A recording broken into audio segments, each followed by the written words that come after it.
All right, you guys asked for some lectures in English here so we can practice medical English. And here we go. We're going to try to do one per week of a topic that I previously published in Portuguese so you know what I'm talking about.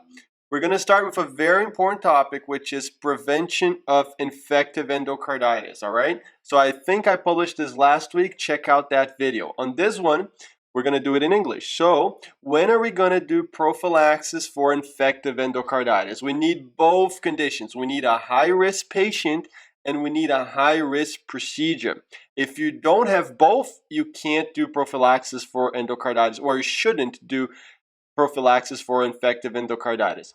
And what exactly is this? Here we can see a vegetation in the mitral valve, in the posterior leaflet of the mitral valve. So this is what we're trying to prevent. This is a catastrophic disease. These patients can have embolic phenomenon to the brain, all right, causing a stroke, to multiple systemic organs like spleen, kidney, bowel. They can have many other complications, valve disease, heart failure. So it's really something we want to avoid. And who are the high-risk patients for this complication, for this disease, for infective endocarditis? Patients who have had prior valve prosthesis, whether it's mechanical or biologic, they're high-risk patients for infective endocarditis. Anyone who already has had in the past prior infective endocarditis, transplanted patients with any valvular heart disease, okay? So this is important. If you see a transplanted patient, if you're taking care of one and they have, let's say, moderate aortic stenosis, if they have valve disease, you should prophylax that patient. It's a high-risk patient.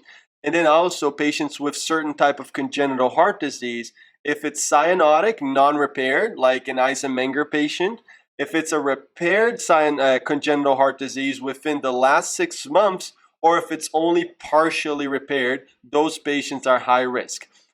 So what does this mean? Not everything is high risk, all right? So mitral valve prolapse, not high risk. Bicuspid aortic valve and nothing else, not a high risk patient. Hypertrophic cardiomyopathy, not high risk. If you see a woman who reports a history of rheumatic fever in her childhood years, but she doesn't have any valvular heart disease that's significant, no, not a high risk patient. Non-cyanotic atrial septal defect, that is also not a high-risk patient, all right? So very important, they like to trick you guys with this stuff and questions for the USMLE, for residency in Brazil or in the United States, so you have to know these conditions. What are high-risk procedures? This is important to remember. You need a high-risk patient and a high-risk procedure. So what are the high-risk procedures? Dental procedures that involve manipulation of the gingival tissue, all right? Incision in infected tissue. So if you're a surgeon and you're gonna drain an abscess, all right, wherever that may be, that infected tissue is a high-risk procedure for infective endocarditis.